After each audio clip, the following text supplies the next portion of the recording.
Hi guys, I'm Sam from the Unity of Life and welcome back to my channel. So, just in case you're not aware of what we've been doing, we've been talking about the Drive to Survive documentary series. We're now on season 3, episode 4, that's what we're going to be talking about today. And the focus of this episode is on Ferrari. A little bit of a recap from the last video, it was focused on Mercedes, and it looked at both Bartholomew Lewis and Toto and how they think things are going for the team. So we've been talking about F1 for quite some time. We're now on season 3. Season 4 is apparently going to be coming out from the research that I have done. So we are getting there and we are catching up. So Ferrari publicly announced in 2020, so don't forget this still happened in 2020, that Seb would not be part of their team for 2021. He was still part of Formula 1. He changed to Racing Point, who then went into partnership with Aston Martin, and they became Aston Martin and stopped being pink and being and instead of being green.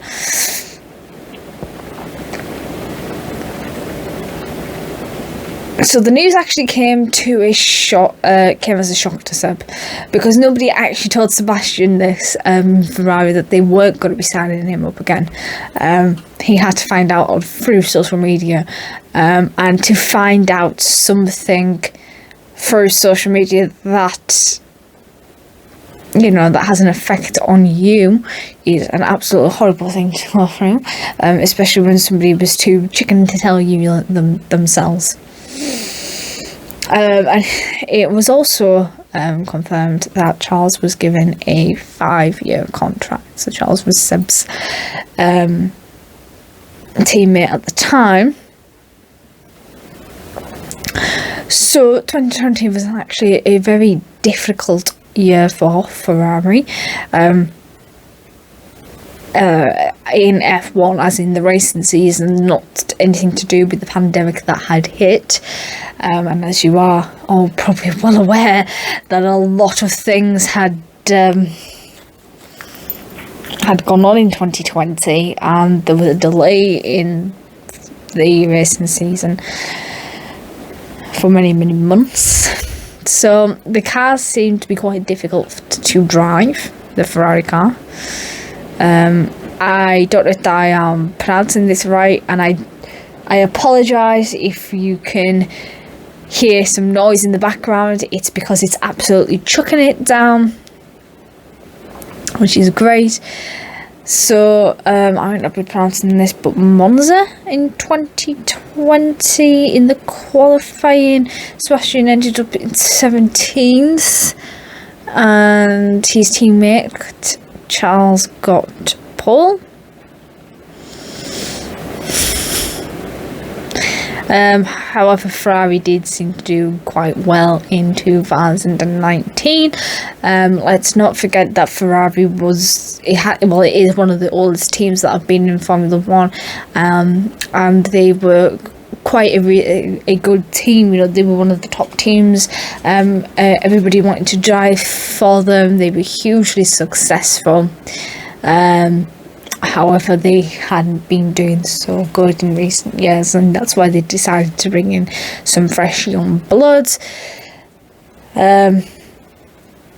Intends to see if they could do a little bit better. In 2019, things did seem to pick up a little bit for them, but not quite to the point where that they want to be at. But it was a start. However, 2020 was a little bit tougher for them. So they actually ended up winning 3 consecutive races, and that raised a few eyebrows because they hadn't done that for an awful long time. So the other teams then started to speculate that something was up, but they didn't quite know what it was that Ferrari were doing. So the 3 wins came after Austria. After Austin. where both cars seemed to lose power.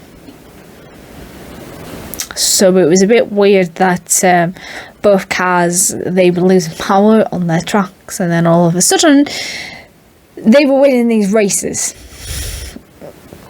So Ferrari in early 2020 came under fire because apparently Ferrari were given an advantage with their engine that the other teams were not happy about. And both Ferrari cars did not finish the Monza race of 2020.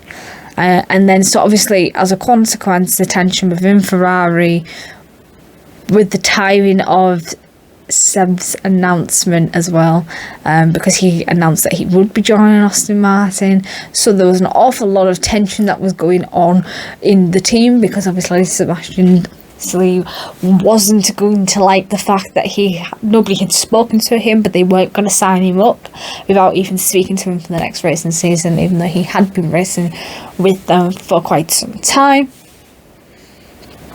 And and then the fact that he's like, do you know what, you don't want me, so I'm going to be moving on to Aston Martin, who's going to be a new team that comes into the 2021 season.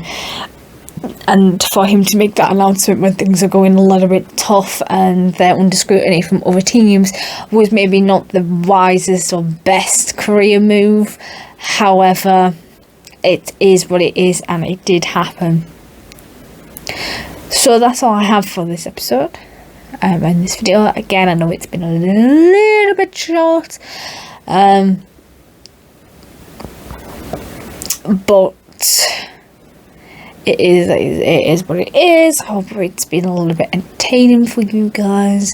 If you want to have a discussion about what has been covered in this content that I've covered, or if you've seen this particular episode yourself and there's more that you want to add, put it down into the comments. I'd love to hear from you guys.